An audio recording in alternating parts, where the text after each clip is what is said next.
12월 달은 플러스 고배당주의 리밸런싱이 이루어지는 달입니다. 플러스 고배당주는 연 2회 주기적으로 6월 달과 12월 달에 리밸런싱이 이루어지며, 리밸런싱이란 이제 국내에서 대표적인 고배당주들 중에서 과거가 아닌 미래의 배당률이 높을 것이라고 예상되는 기업들을 재선정하여 투자하는 행동을 뜻합니다. 먼저 플러스 고배당주의 지난 1년간의 성과를 좀 살펴봤는데, 24년도 1월 달부터 해서 올해 12월을 기점으로 해서는 1년간 주가가 무려 43%나 상승한 상태를 보여주고 있습니다. 즉 24년도는 한국 배당주가 굉장히 날아다닌 해로 기억이 될 것 같으며, 특히나 엄청났던 이 플러스 고배당주 ETF의 전적은 저도 이것을 다시 한번 올해 전적들 저의 성과와 비교를 해보면서 굉장히 놀란 부분이었습니다. 이 배당주들의 종합 성과가 1년 만에 43%나 올랐다니 이게 말이 되나 싶은 수준이기도 했습니다. 지금은 12월달 리밸런싱이 현재 진행 중입니다. 플러스 고배당주는 연 2회 6월달과 12월달에 실적을 이제 기반으로 하여서 예상되는 배당금이 더 높을 기업 30개를 선정하는 절차입니다. 12월 3일을 기준으로 해서 탑 10 순위를 살펴보니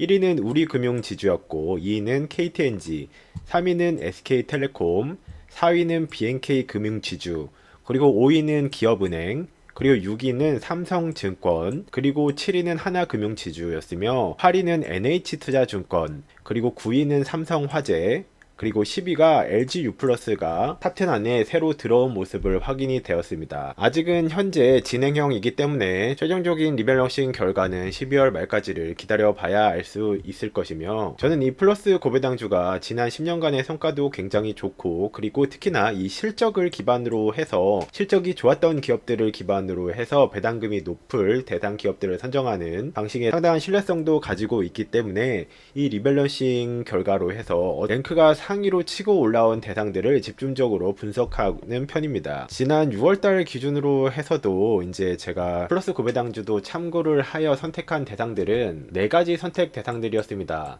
SK텔레콤은 뭐 61,500원까지를 찍었다가 굉장히 많이 상승을 했다가 좀 다시 조정을 받고 있는 상태이며, 그리고 기업은행과 우리금융도 1년간 굉장히 많은 상승률을 보여줬습니다.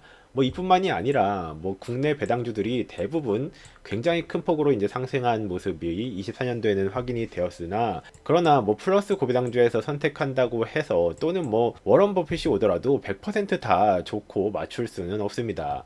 이 중에서 저도 선택했던 대상이기도 한 현대해상이 3분기에 어닝 쇼크가 발생하면서 실적이 예상치보다도 너무나 크게 부진한 발표가 나오면서 플러스 고배당주 탑10에서도 퇴출된 모습을 확인할 수 있었으며, 아마도 이번 리밸런싱 결과에서 순위가 많이 하락할 거나 빠질 것으로 좀 예상되는 부분이기도 했습니다. 제가 올해 한국 고배당주 포지션을 잡았던 부분은 크게 4가지였는데, 뭐 영상에서도 투자 일지에는 계속 공유를 드린 부분이, 저는 통신사와 금융기업을 굉장히 좋아해서 SK텔레콤도 뭐 지금은 주가가 살짝 조정을 받고 있는 시기긴 하지만 1년간 주가가 많이 올랐고, 기업은행이나 우리금융지주 또한 주가가 많이 성장을 한 한 해였습니다. 다만 4번째 대상인 현대해상이 좀 이제 3분기 실적 어닝 쇼크와 다양한 악재들이 이제 발표가 되면서 약 마이너스 10% 정도 구간에서 손절을 한 이벤트가 발생을 했습니다. 이제 연말 시즌이 다가오고 하니 저도 24년도 종합성과를 계좌별로 어플을 통해서 이제 확인을 하고 있는데, 이 4가지 대상을 주로 운영했던 ISA 종합계좌에서는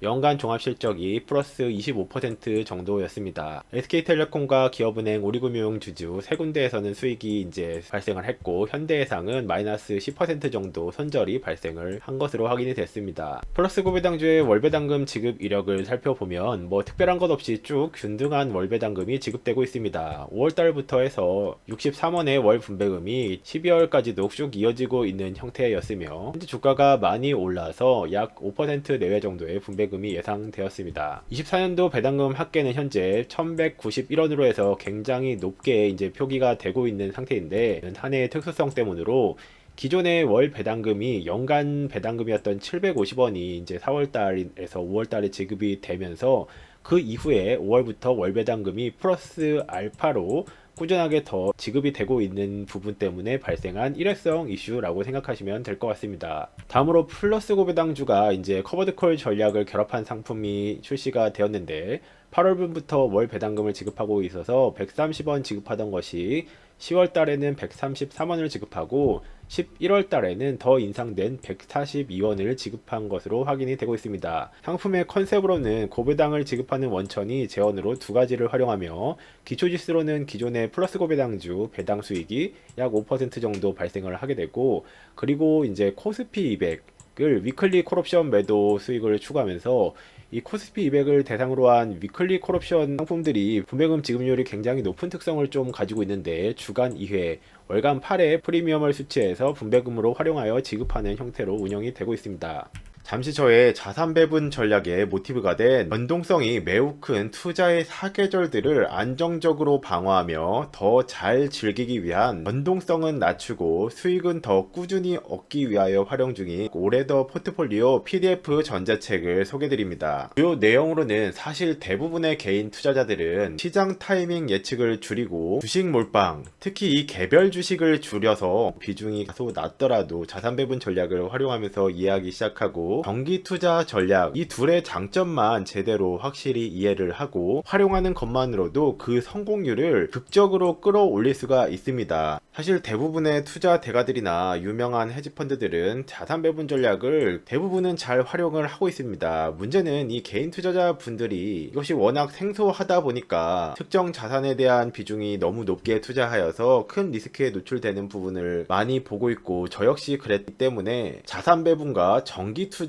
전략의 세부적인 사항들을 중점적으로 정리한 PDF 전자책입니다. 구독과 좋아요, 알림 설정을 해주시면 대표적인 고배당주들 및 비과세 운영 팁 정보를 가장 빠르게 만나보실 수 있습니다. 시청해주셔서 감사합니다.